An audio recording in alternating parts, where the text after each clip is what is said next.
Mailbag time. This first question is from Pip. She said, what are the 3 biggest mistakes you would avoid if you had to do things over? So first and foremost, I would not work with everyone. I would pick a very specific niche that I knew that my service would suffice. And a lot of SEOs make this mistake all the time, is they try and take SEO and jam it on a bunch of industries that frankly don't really need SEO, so you don't get the results, and that causes all sorts of problems with client satisfaction, client churn, and also maybe blaming yourself and get a little bit of imposter syndrome because you're not getting results. So making sure that you have a very defined industry of who, and then aligning that service on top of it to make sure that you're in a good position to get the results. 2 would be more open to the service that I deliver. When I first got started, it was all SEO all the time, and that was the only thing that we would do, and when people would come to me for other things, I would shut it down. Now, that's not saying that you should just start adding tangential services on top of what you do just because a client asked for it, but being much more open-minded to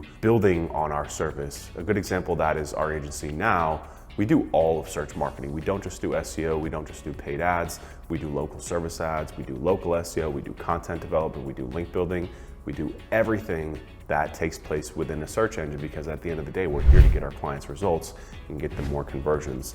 And off of that, we're now able to offer some additional services too. We branched into design, Facebook ads, email marketing, CRM management, but it's been a step-by-step process. And if I were to go back in the beginning of my career, I would have been much more focused on saying, what is the best service that will get this type of client results the fastest? Again, like on point 1, a lot of SEOs get stuck thinking that they have to do SEO and they can do it for anyone and it works for everyone. And frankly, that's just not the case. You want to focus on doing something that is an explosive offer. When you get your offer in front of prospects, they jump at it. They want to do it right away, no questions asked.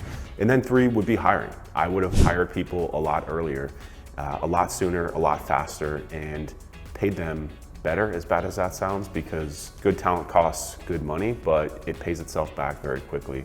And a lot of us first-time entrepreneurs, but especially in the agency services spaces, we don't realize that our service is our product. What I mean by that, if you were to, I don't know, make plastic cups, you would have to put up a pretty sizable investment to start the business, to get the product done, to find manufacturing, to get test products, marketing, sales, maybe a storefront. In the agency space, it's different. Your service is inside of your brain. You take on your first clients and you're cash flowing profitably already.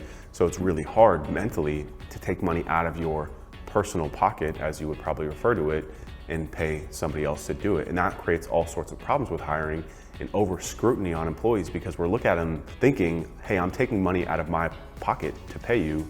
I need you to do better, when in fact, you're not taking money out of your pocket, you're taking it out of the business. That's an investment into the business, and people are the best investment that you can make in the agency space. At the end of the day, we are in the knowledge capital game. We are selling knowledge. The more and the better knowledge that we have from more and better people, the better that your agency is going to be. So it's just as much a mental switch, understanding that you're going to have to take 1 step back in terms of your cash to take 2, 3, 4, 5, 20 steps forward as an agency business. And ultimately your investment is going to come in people. So as always, if you have questions, please make sure to hit us up in Slack for the Blueprint Mailbag.